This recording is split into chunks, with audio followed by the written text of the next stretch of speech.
Alejandría, Egipto, la ciudad nacida del sueño de Alejandro Magno, destinada a ser la megápolis más moderna y grande de toda la antigüedad, sería poblada por hasta 1 millón de personas.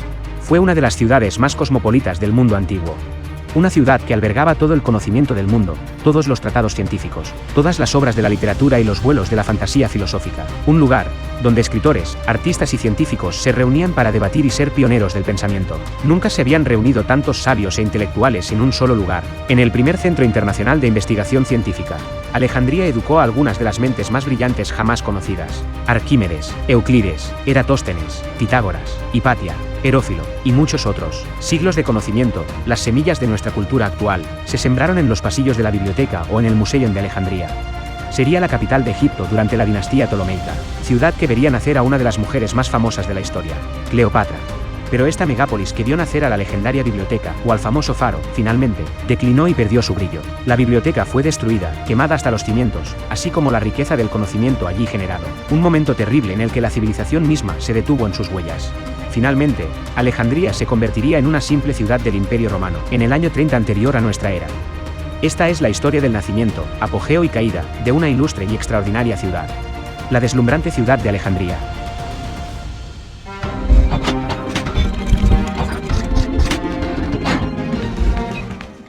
Antes de seguir adelante, te recuerdo que en nuestro canal tenemos una lista de reproducción, en la que podrás seguir uno a uno los episodios de nuestra serie Origen en orden cronológico. También les dejo un enlace aquí arriba a nuestro canal en inglés, where you will find the English version of this video. Y no olvides por favor suscribirte al canal, dejarnos un like y compartir el contenido, para que de esta forma nos ayudes a lograr que nuestro trabajo pueda llegar a mucha más gente. Gracias.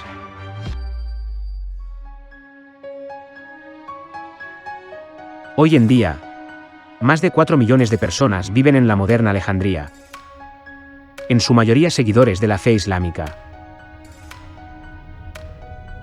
Las antiguas calles están llenas de tiendas y apartamentos. A 130 millas al noroeste del Cairo, Alejandría es la segunda ciudad más grande de Egipto y hogar de su principal puerto. Pero curiosamente, la ciudad antigua brilla por su ausencia. La metrópolis moderna ha enterrado a la antigua Alejandría bajo hormigón y asfalto. Solo una columna, de 30 metros de altura, permanece en la ciudad como una reliquia única de la antigua Alejandría. Los restos de su magnificencia antigua son pocos. En su mayor parte, fueron engullidos por las olas, debido a la erosión y los terremotos. Solo en las profundidades de la ciudad y en las extensiones del desierto egipcio se puede encontrar evidencia del misterioso pasado de Alejandría. En Alejandría misma, es muy difícil encontrar rastros de la primera edad ptolomeica. Durante mucho tiempo se había creído que no quedaba nada de esa gloriosa ciudad, hasta que un día de octubre de 1995, surgió de las aguas del puerto la colosal estatua de uno de sus primeros reyes. La emoción que este hallazgo suscitó fue enorme. Esta estatua develaba lo invisible: la existencia del mítico faro de Alejandría, cuya entrada adornaba. 2 años después, las máquinas excavadoras de la inmensa obra de una autopista descubrían inesperadamente un mundo subterráneo y misterioso. Se trataba de un acceso hacia otra ciudad desconocida y misteriosa: la necrópolis de la ciudad de los muertos. Pero ¿cómo recuperar esos vestigios bajo las innumerables metamorfosis de esta ciudad saturada de historia? En nuestros días, se trata de actuar con rapidez, antes de que los últimos rastros de la ciudad de Alejandro y de Cleopatra desaparezcan para siempre. Al demoler los inmuebles más antiguos, han aparecido los vestigios de una de las civilizaciones más brillantes del mundo antiguo. En el corto intervalo entre la destrucción y la reconstrucción, se ofrece una ventana a los equipos de investigación. Para llegar a las capas helenísticas de la ciudad, los arqueólogos deben realizar excavaciones de más de 12 metros de profundidad. Primero aparecerán las capas medievales, luego las árabes, posteriormente las romanas, y finalmente se llega a la capa de la era helenística. Son 12 metros de profundidad para 23 siglos de historia. El subsuelo comprimido durante 2 milenios Da a veces la impresión de que expulsa sus tesoros. Pero ¿cómo comenzó todo, en esta parte del mundo? Un sitio que albergaría la más asombrosa ciudad del mundo antiguo.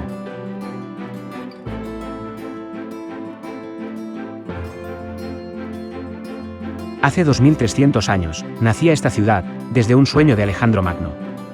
Alejandro era extremadamente ambicioso, y a la edad de 24 años, ya había conquistado grandes territorios del mundo conocido. Para entender todo sobre la historia del mayor conquistador de todos los tiempos, te dejo un enlace aquí arriba, a un excelente documental que narra su historia completa.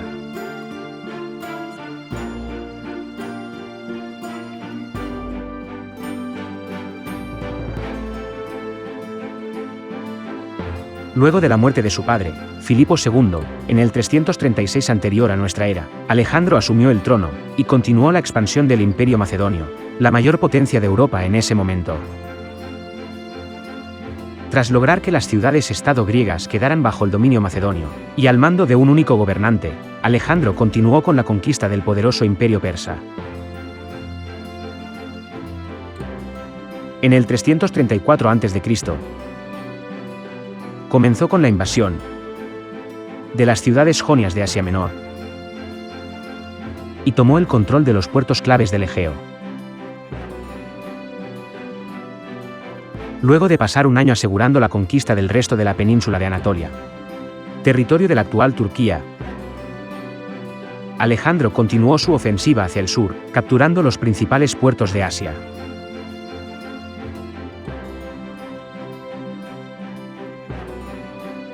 Fenicia y Chipre quedaron fácilmente bajo su control, luego conquistó Tiro y Gaza.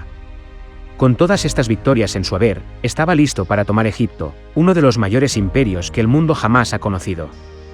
Alejandro no podía descansar tranquilo hasta que no pusiera sus manos en lo que consideraba su gran premio.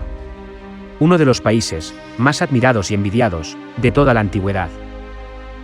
Para ese entonces, el imperio alejandrino ocupaba 650.000 kilómetros cuadrados, 5 veces el tamaño de la actual Grecia.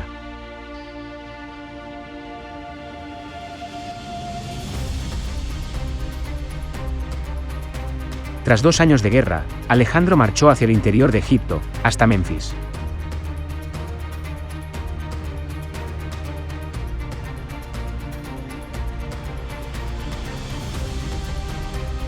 Los egipcios estaban impacientes por ver derrotados a sus gobernantes persas. Se rindieron, sin presentar batalla, y recibieron a Alejandro con los brazos abiertos. Le ofrecieron el título de faraón. Es aquí donde Alejandro comienza a creer que realmente es un dios viviente.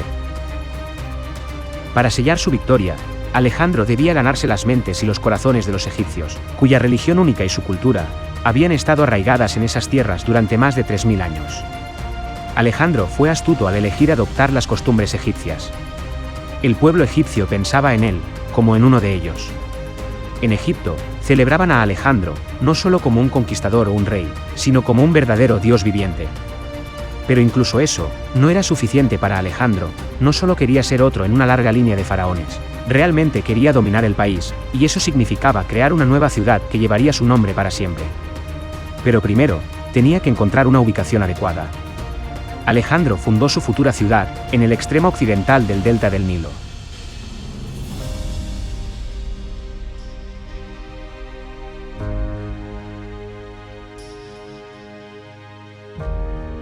La ciudad más grande de Alejandro, la más hermosa de todas.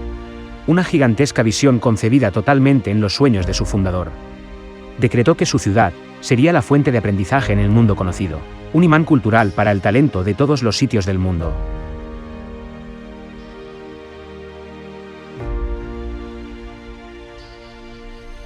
En esto se convertiría Alejandría.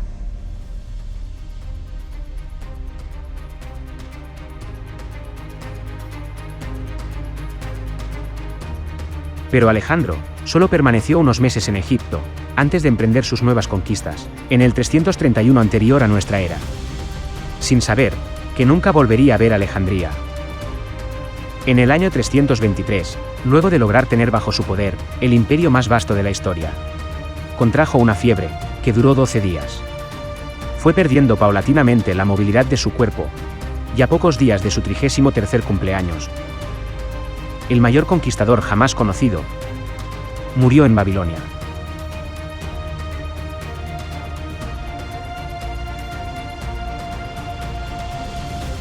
Durante siglos, el cuerpo de Alejandro descansó en la ciudad de Alejandría.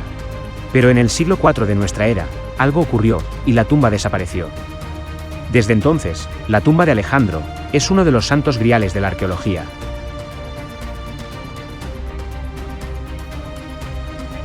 Tras la muerte de Alejandro, el vasto reino, que luchó por construir durante un periodo de 12 años, finalmente se dividió entre más de 20 gobernantes.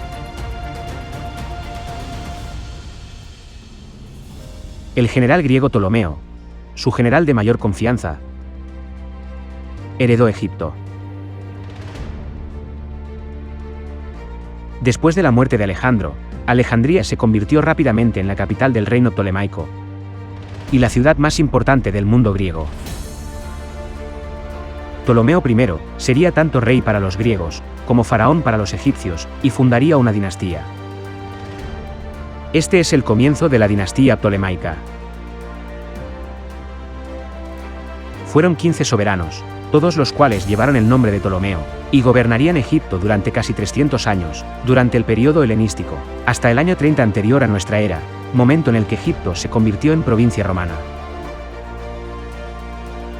La dinastía tuvo varias reinas, incluyendo a la famosa Cleopatra. La dinastía ptolemaica adoptó desde el principio las costumbres egipcias. Fue una constante enemiga de la dinastía macedonia seleucida. Fundada por Seleuco, uno de los generales de Alejandro, que se centraba en Oriente Próximo y mantenía la preeminencia de las costumbres griegas. Allí, una élite macedonia grecoparlante dominaba las áreas urbanas. Ptolomeo hizo de Alejandría la capital de Egipto. Quería que su ciudad no fuera solo la capital de un país poderoso, sino un centro de iluminación del conocimiento y del aprendizaje.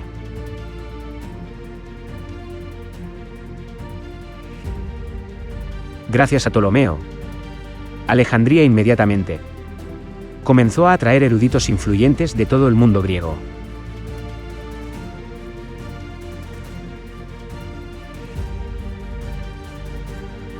Alejandría suplantó incluso a Atenas como la ciudad griega más importante de la historia.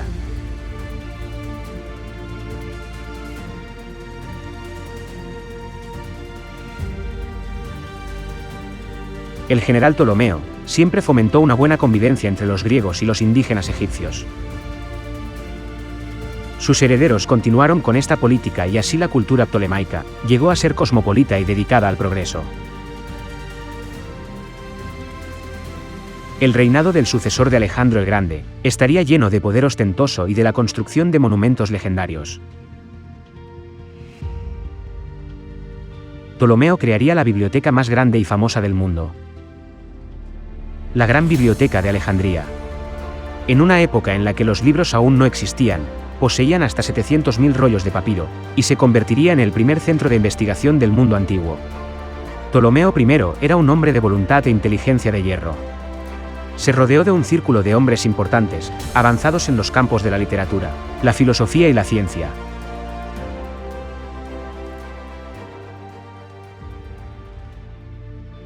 El lugar elegido para fundar Alejandría era un lugar pobre, a más de 200 kilómetros al noroeste del Cairo. Solo un simple pueblo de pescadores, rodeado de pantanos, entre un lago y el mar. Pero entonces, ¿por qué decidió Alejandro construir allí la ciudad de sus sueños? Reconoció que el verdadero valor era su emplazamiento estratégico. Sabía que al controlar Pelusio al este, Menfis al sur, y su gloria suprema Alejandría al oeste, crearía una fortaleza triangular que le permitiría controlar todo el delta, mientras que le daba acceso al Mediterráneo. Dada su proximidad al mar, la ciudad siempre podía ser abastecida, podía comerciar con el extranjero y proporcionar refugio ante cualquier invasión. Por otro lado, la isla de Faros encajaba perfectamente en su estrategia defensiva militar. En la periferia, La isla era un activo que el enemigo tendría que atacar, antes de poder conquistar el continente.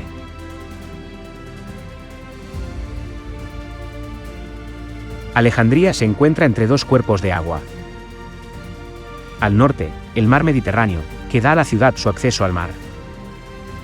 Y al sur, el lago Mariotis, un lago seco en la actualidad, que fue la puerta de entrada a África, Egipto y el Valle del Nilo.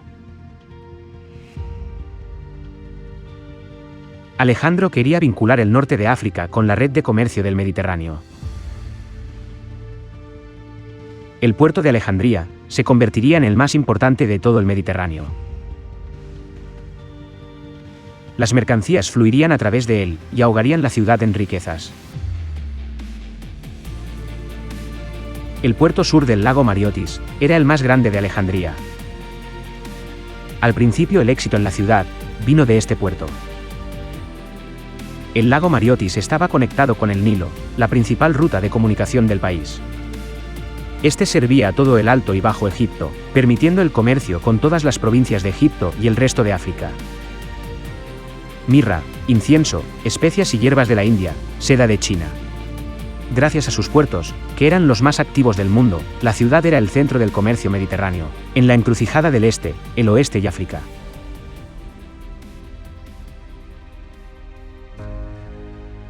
$2300 años atrás, Alejandro reconoció el valor militar del diseño de la ciudad.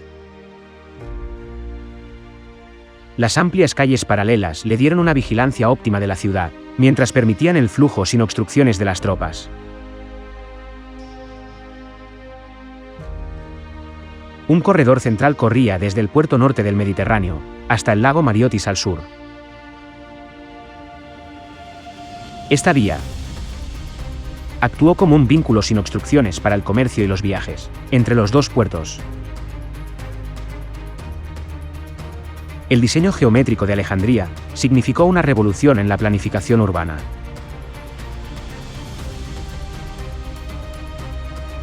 La antigua metrópoli era una ciudad de dimensiones gigantescas.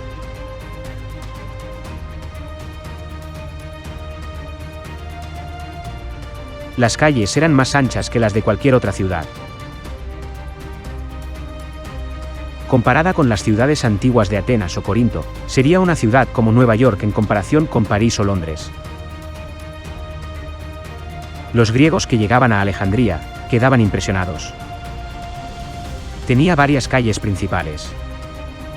Su arteria más famosa era la Vía Canópica, que estaba flanqueada por suntuosos edificios, casas y templos. El ancho de la calle de 30 metros era anormalmente grande, incluso para los estándares griegos. Todavía está allí, en el corazón de Alejandría. Esta avenida tiene 2300 años.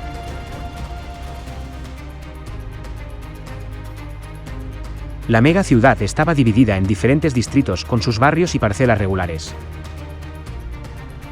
formando un rectángulo de 5 kilómetros de largo por 1,2 kilómetros de ancho, que se extendía sobre un perímetro de 20 kilómetros.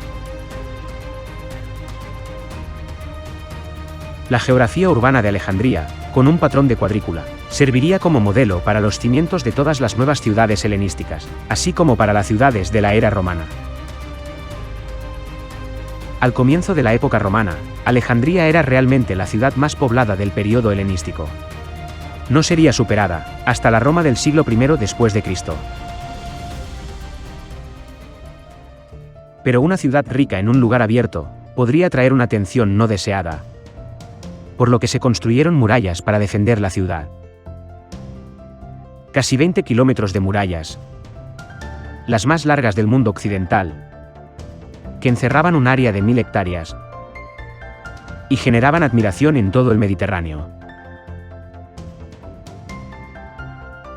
Eran muros de 10 metros de alto, pero sobre todo muy gruesos, de 7 a 8 metros de espesor. El recinto amurallado de la ciudad medía aproximadamente 5,2 kilómetros de largo y 2,2 kilómetros de ancho. Tenía aproximadamente 9 metros de altura. Estas formidables murallas antiguas resistirían luego una serie de ataques. Incluso la ofensiva del rey de Siria, Antíoco IV, quien en el 169 anterior a nuestra era, atacó e invadió Egipto, conquistando casi todo el país, pero no pudo conquistar Alejandría. Gracias a sus murallas, Alejandría se convirtió en una fortaleza, protegida por el mar al norte, y por el lago Mariotis al sur. Los pocos accesos a la ciudad eran estrechos y fáciles de defender. Cuando Alejandro llegó a Faros, esta todavía era solo una isla, y había un pequeño asentamiento. La costa de Egipto era muy irregular, lo que significaba que era muy difícil para los barcos llegar hasta la tierra. Era necesario unir Faros con el continente. Para esto, Alejandro mandó a construir una calzada que se extendía a lo largo de casi 1 milla de largo. La isla de Faros en realidad no estaba completamente separada del continente. Estaba conectada por un banco de arena natural y una acumulación de sedimentos, llevados hasta allí por las olas. Los ingenieros de Alejandro usaron el banco de arena, que conectaba ambas regiones. Lo apuntalaron con terraplenes y construyeron su calzada en la parte superior, superficie que luego cubrieron con un pavimento de piedra. Conectaron así el puerto de Alejandría y la isla de Faro, con un puente de 1200 metros de largo y 200 de ancho, creando 2 cuencas portuarias para barcos comerciales y militares. Llamaron a ese dique Heptastarion.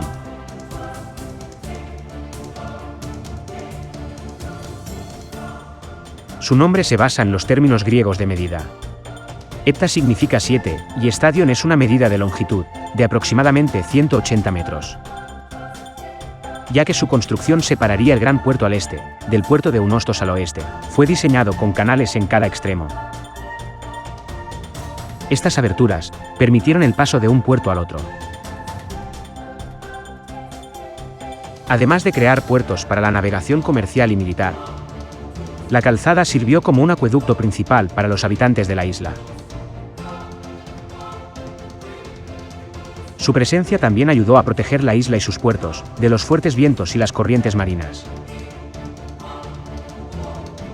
Pero en Alejandría, el resto de la geografía urbana también tenía un avance sorprendente para la época.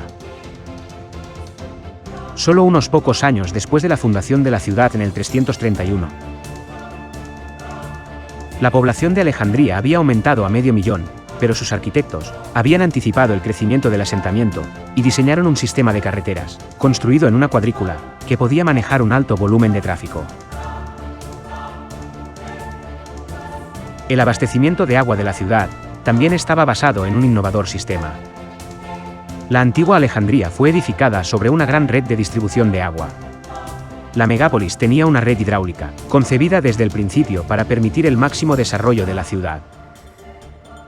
Ya para el 331, 500.000 habitantes poblaban Alejandría.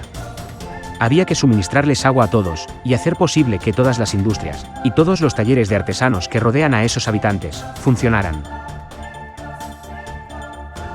Pero cerca de allí no pasa ningún río. Así que construyeron un canal, que traía agua del Nilo hasta las afueras de Alejandría. Luego desde ese canal, construyeron acueductos. Había 5 acueductos que salían del canal principal y llevaban el agua al interior de la ciudad. Y en el interior de la ciudad había una red secundaria, que distribuía el agua dentro de cada barrio. Los primeros días que seguían a la crecida del Nilo, se decantaba el agua en estos depósitos. Luego la sacaban, mediante un sistema muy ingenioso, de cubos accionados por una noria.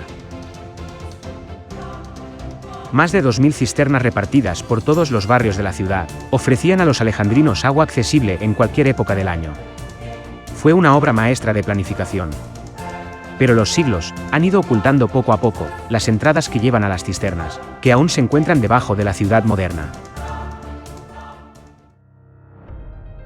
En una ciudad de numerosos y magníficos atractivos, el Serapeum Fue considerado como el templo más hermoso de Alejandría.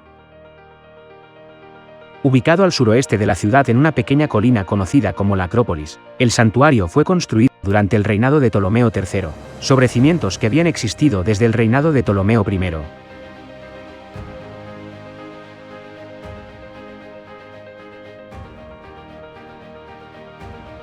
Los visitantes del Serapeum subían 100 escalones para llegar al patio. Se instalaron bibliotecas en los pórticos que rodeaban al edificio.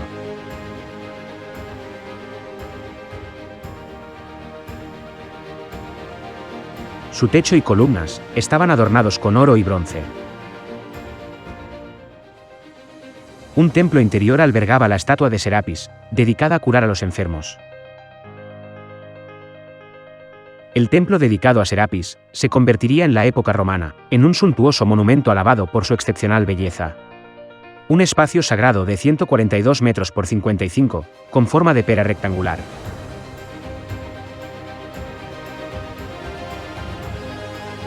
Mientras que el Serapeum fue el más célebre de los templos de Alejandría, muchos otros templos fueron construidos dentro de la ciudad. Poseidón, el dios del mar, probablemente tenía un edificio en su honor al oeste de esta isla, así como en el continente. Durante su reinado, Ptolomeo I optó por fusionar los dioses egipcios y helénicos, en una divinidad sincrética, llamada Terapeuta. El culto a Serapis unió a griegos y egipcios, aunque los egipcios continuaron honrando a su dios tradicional, Osiris. En el siglo III anterior a nuestra era, llega el tan esperado nacimiento de la séptima maravilla del mundo antiguo. El Faro de Alejandría.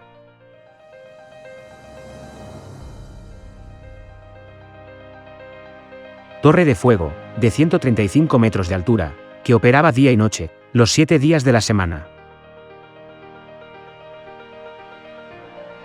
Es el más legendario de los monumentos de Alejandría y el que haría famosa a la isla en todo el mundo. El Faro de Alejandría fue motivo de gran orgullo para los habitantes de la ciudad. La construcción comenzó bajo el reinado de Ptolomeo I y duró 15 años. Cuando los extranjeros llegaban a esta ciudad, los recibía la reluciente fachada de mármol blanco del faro, que se elevaba 135 metros hacia el cielo. Era un símbolo del poder de Alejandría. El faro fue uno de los monumentos más altos jamás construidos por el hombre.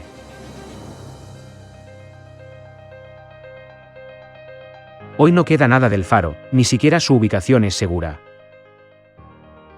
Se cree que estaba ubicado en el lugar en el que hoy existe un fuerte del siglo XV, el Fuerte Caibay, y que la base del faro se encuentra aún en este fuerte. Las excavaciones arqueológicas en el lecho marino han descubierto muchos bloques del edificio antiguo.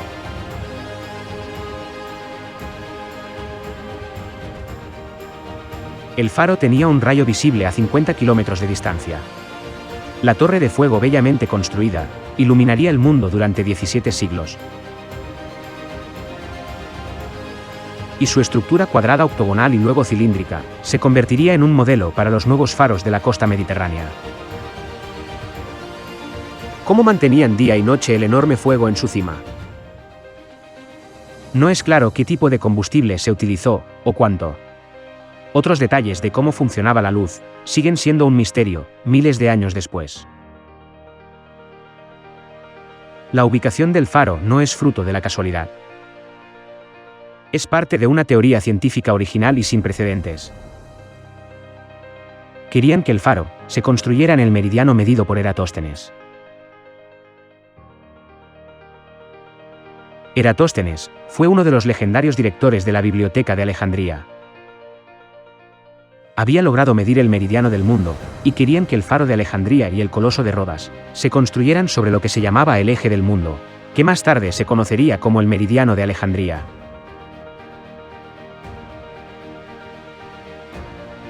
Por más de 1500 años el Faro de Alejandría guió a los marineros de manera segura al puerto de la ciudad, hasta que fue derribado por un terremoto.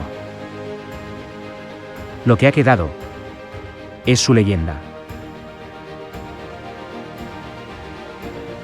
Como toda ciudad griega, Alejandría tenía su teatro. Los griegos introdujeron sus tradiciones teatrales a través de representaciones, que generalmente tenían lugar en los palacios y patios de los príncipes ptolemaicos, hasta que comenzaron a construirse teatros de estilo romano en Egipto. En el teatro se podían presenciar las obras de autores cómicos y trágicos contemporáneos.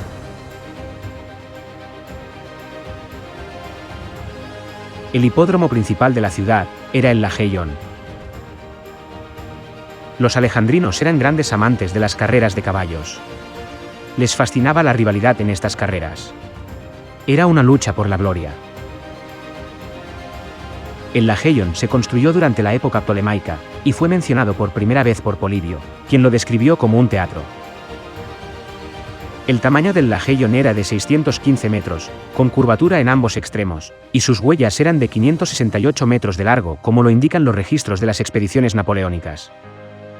Siguiendo el modelo helenístico para tal estructura, tenía asientos escalonados que se construyeron sobre un sistema de paredes paralelas. Se convirtió en un circo para carreras de carros durante la época romana, como lo indica la adición de una barrera divisoria central, o espina, que se encontró en el extremo occidental del edificio. La estructura era similar al hipódromo de Cirene o al Circo Máximo construido en Roma, durante la época de Julio César y Augusto.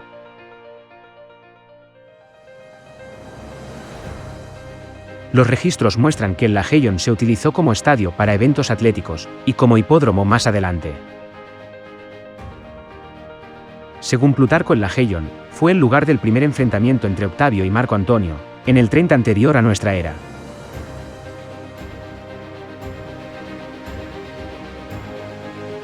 Una enorme cantidad de materiales y bienes fluían a través de la ciudad a diario.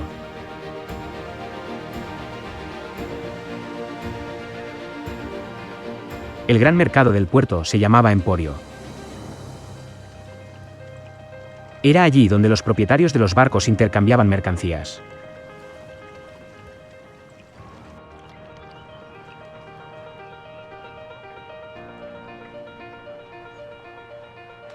El puerto occidental, conocido como puerto de Eunosto, fue utilizado como entrada comercial.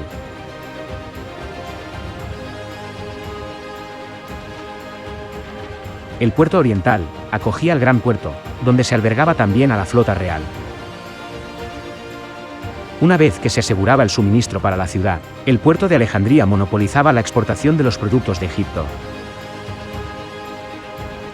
Comida y otros trabajos artesanales salían de Egipto. Cerámica, vidrio, anillos de oro y monedas acuñadas. Al comercio del grano se añadía uno de lujo destinado a las élites del mundo helenístico. Objetos realizados en lino o vidrio y productos exóticos, procedentes de las rutas comerciales del corazón de África, especias, oro, plata o marfil, entraban a la ciudad mayoritariamente por su tercer puerto, localizado en el lago Mariotis. Lo más buscado en Alejandría era la madera de pino de Siria, hierro y mármol de las islas griegas, oro de España y frutas exóticas de Europa. Alejandría controlaba también las mercancías originarias de Arabia e India, que llegaban a través de los puertos egipcios de la costa del Mar Rojo. Los enormes graneros y depósitos públicos reflejan la intensa actividad comercial de la ciudad. Alejandría se presentó también como centro industrial. Destacaba la existencia de talleres de fabricación de papiro y el excelente trabajo del vidrio, así como la elaboración de perfumes y compuestos asociados a la medicina y las prácticas funerarias. La afamada flota real tenía su base en la capital, que contaba además con unos importantes astilleros. Frente a una escasa tradición naval durante la época faraónica, la dinastía Lágida hizo de Egipto una potencia. Empleando decenas de miles de constructores navales, los astilleros contribuyeron a establecer la flota egipcia como una de las más poderosas de la era. La política económica de los primeros Ptolomeos encontró expresión admirable en su abundante, hermosa y peculiar acuñación monetaria. La moneda y el sistema monetario que le servía de base fueron únicos en el mundo helenístico. La pieza central de la riqueza de Alejandría fue la sistematización real de impuestos sobre casi todos los artículos básicos. La sal, el aceite, la cerveza, el trigo y el lino estaban fuertemente gravados. Como resultado, El Tesoro Real de Alejandría pudo garantizar la estabilidad económica de la mayoría de las áreas administrativas de Egipto. La banca fue una de las innovaciones más distintivas traídas por los griegos a Egipto. Los principales poseedores de moneda eran los reyes. Miembros de la dinastía prestaban dinero tanto en el país como fuera de él. Un papiro publicado hace poco evidencia que las transacciones extranjeras de moneda eran efectuadas por el Banco Real de Alejandría, que puede haber sido al mismo tiempo el tesoro central de los reyes. Los banqueros reales eran antes que nada administradores del dinero real, agentes del rey. Los negocios de banca se concentraban casi enteramente en manos de los griegos. Casi todos los banqueros eran griegos, así como los clientes. Pero la antigua Alejandría no solo era la ciudad más moderna de su tiempo, sino también el centro del conocimiento mundial. Los avances intelectuales, las nuevas filosofías, las nuevas ciencias, fueron una fuerza impulsora de la ciudad. Y es eso lo que hace que Alejandría haya sido un lugar tan especial. Cuando Alejandro fundó Alejandría, decretó que su ciudad sería la fuente de aprendizaje en el mundo conocido, un imán cultural para el talento de todos los sitios del mundo. En Alejandría se podían encontrar todas las razas del mundo, todos los idiomas se hablaban allí. Y aún en las bibliotecas se podían encontrar papiros escritos en todos los idiomas, traducidos del egipcio al griego, desde el arameo al griego, o del hebreo al griego. Fue un crisol de razas en la antigüedad. Mucho antes de que Alejandro ingresara en Egipto, en los siglos V y IV anterior a nuestra era, distintas generaciones de griegos comenzaron a luchar con los acertijos de la existencia. Fue el comienzo de la comprensión del mundo natural por parte del hombre. Atenas, en Grecia, se convirtió en el centro intelectual del antiguo mundo griego. La conversación y el debate eran pasatiempos comunes. Hablar en público produjo eruditos que se convirtieron en celebridades en los siglos V y IV a.C. Hombres como Sócrates, Platón y Aristóteles, o legisladores populares de la época. Sus primeras enseñanzas son la base del pensamiento moderno. Alejandro fue educado por Aristóteles, discípulo de Platón, quien a su vez había sido discípulo de Sócrates. Y Ptolomeo I también le dio un valor absoluto a la sabiduría, porque la sabiduría significaba poder, y la máxima ambición para Alejandría era convertirla en la ciudad más poderosa del mundo, al capturar todo el conocimiento existente dentro de sus muros. Ptolomeo invitaba a eruditos y hombres de letras de todas las tierras a Alejandría, con todos los gastos pagados y por un periodo indefinido. Alejandría ofrecía atracciones intelectuales y culturales incomparables.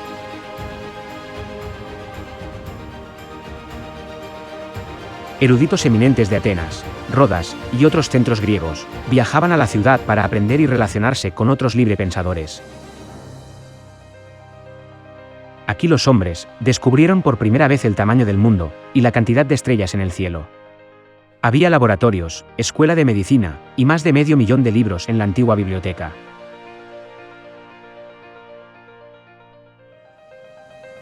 Cerca del distrito de los Palacios Reales y dentro del Museion se encontraba la biblioteca más famosa de toda la antigüedad. La Biblioteca de Alejandría fue construida para albergar todo el conocimiento humano. Contendría hasta 700.000 rollos de papiro. Mientras que gran parte de la colección se compró a expensas del gobierno, la biblioteca también obtuvo libros por otros medios. Todos los libros, propiedad de los viajeros que venían a la ciudad, fueron incautados para ser copiados para la biblioteca. La copia luego sería devuelta al propietario y el original ingresado en la colección de la biblioteca.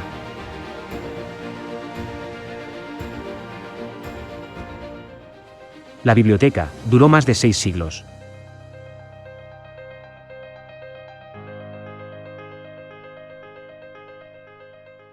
Su fundación se ha asociado con el comienzo de la historia moderna.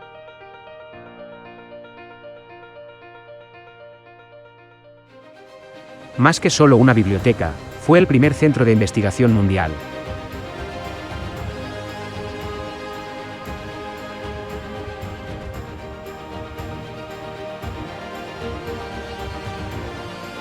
Durante cientos de años Alejandría invitó a dignatarios de todo el mundo a estudiar en sus salas.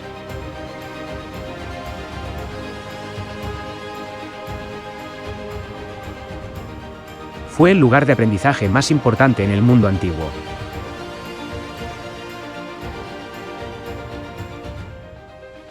Allí las mentes más grandes de su tiempo enseñaban y realizaban investigaciones.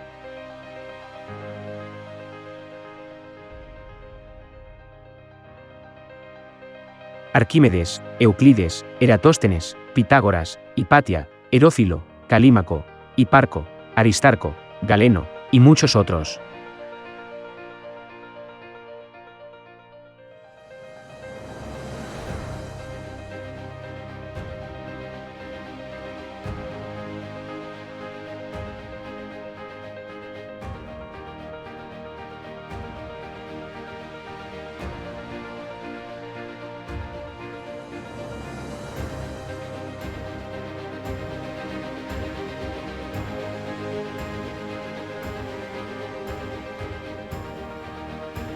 La biblioteca formaba parte de una institución más grande llamada Museion, o Institución de las Musas, que incluía salas dedicadas a la música, la poesía, la filosofía, la anatomía y la astronomía.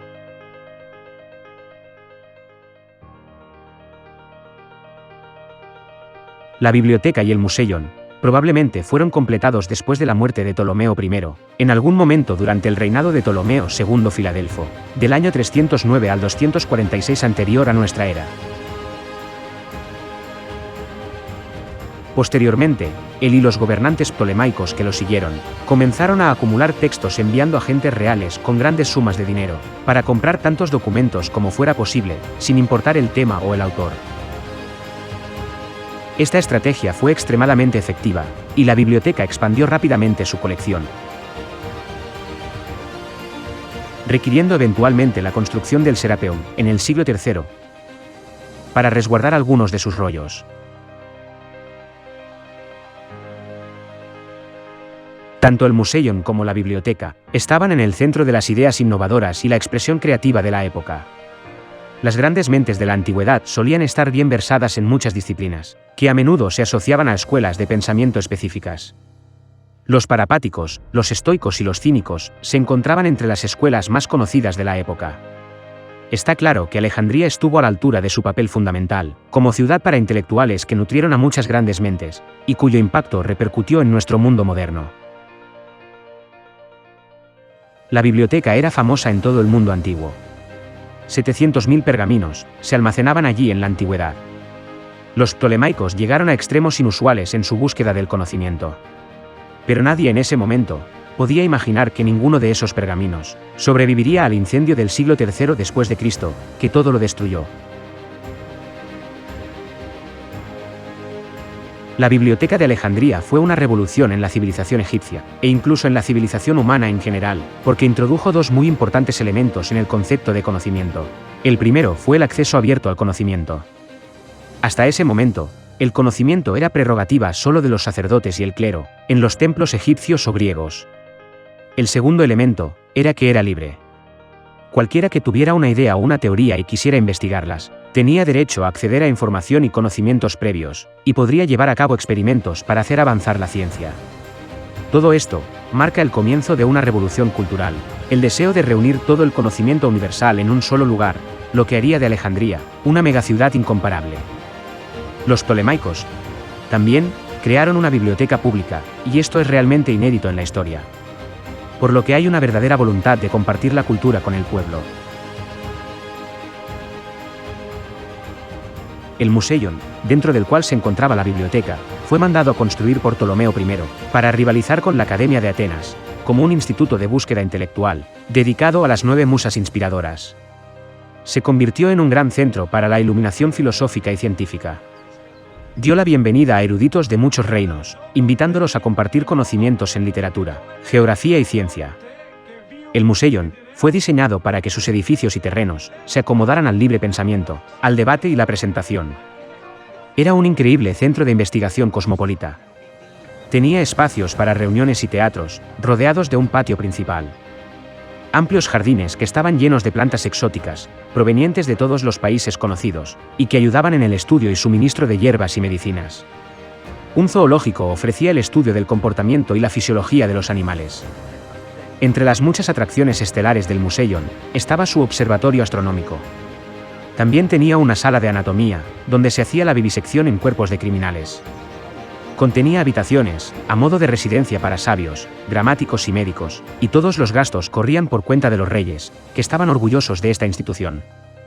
Los sabios, además de investigar y estudiar, daban conferencias y lecciones a los jóvenes que quisieran aprender. En Alejandría, llegó a haber más de 14.000 estudiantes.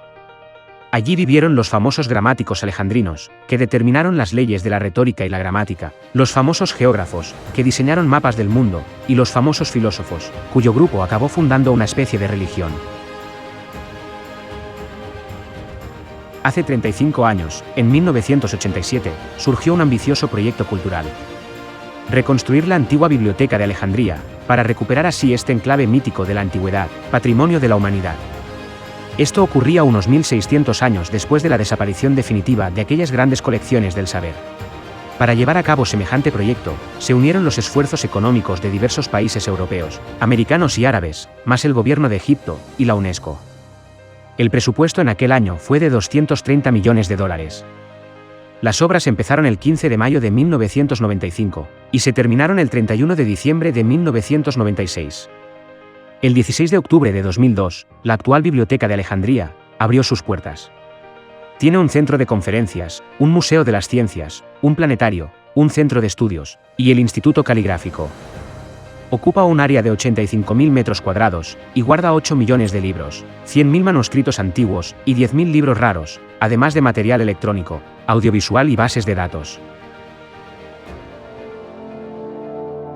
Pero la Gran Alejandría, la asombrosa metrópolis de la antigüedad, comenzaría a experimentar un lento y profundo declive. Había sido la reina de las antiguas capitales durante 300 años, cuando una nueva metrópolis llegó al poder al otro lado del mar. Roma tomó el control de toda la región del Mediterráneo.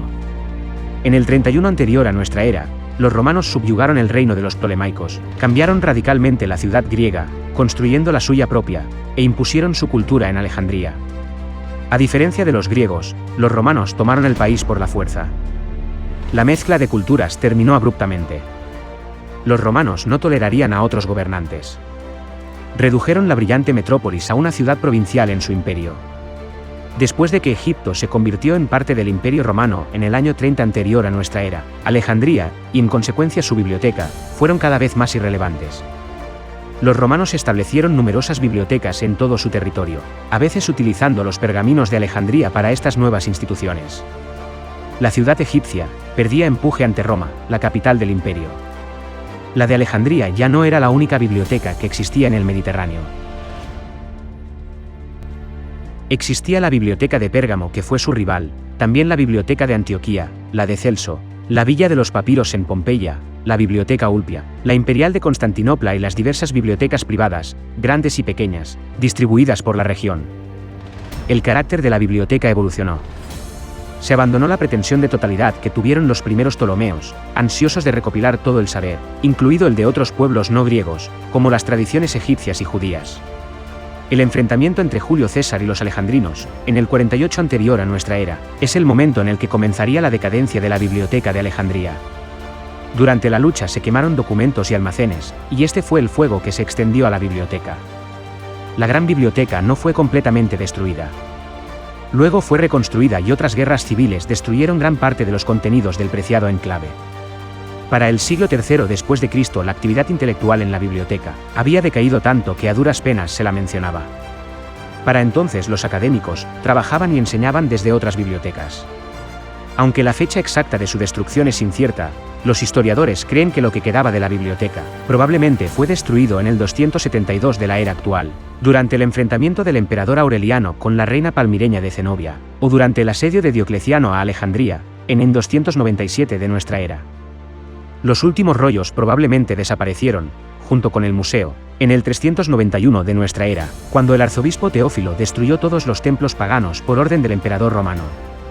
El Serapeum sobrevivió y funcionó como biblioteca y templo durante varios siglos. Aunque la Biblioteca de Alejandría desapareció, la tradición de las instituciones académicas continuó en el mundo antiguo. Sin duda, la desaparición de la Biblioteca de Alejandría constituye uno de los más simbólicos desastres culturales de la historia, comparable tan solo con la quema de libros que siguió a la toma de Constantinopla por los cruzados en 1204, o la que tuvo lugar en 1933 en la Bebelplatz de Berlín, a instancias del ministro de propaganda Joseph Goebbels. Eso por no hablar del incendio de la Biblioteca de Bagdad, en 2003, ante la pasividad de las tropas estadounidenses. Alejandría se iría apagando, a medida que su emblemático faro iba derrumbándose. Su lento declive se precipitaría definitivamente cuando el Cairo fue designada nueva capital, en el Egipto otomano. El apogeo de Alejandría bajo el dominio tolemaico duró solo 300 años. Fueron los tolemaicos los que transformaron la visión de Alejandro Magno en una realidad. Hicieron de Alejandría el centro cultural del mundo antiguo y un baluarte del conocimiento y las ciencias.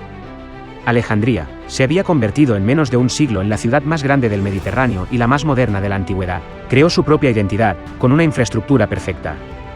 Por la belleza de su planificación, sus grandes arterias, sus templos y sus puertos, sus edificios incomparables, y sus logros tecnológicos únicos, Alejandría estaba lejos, adelantada a su tiempo.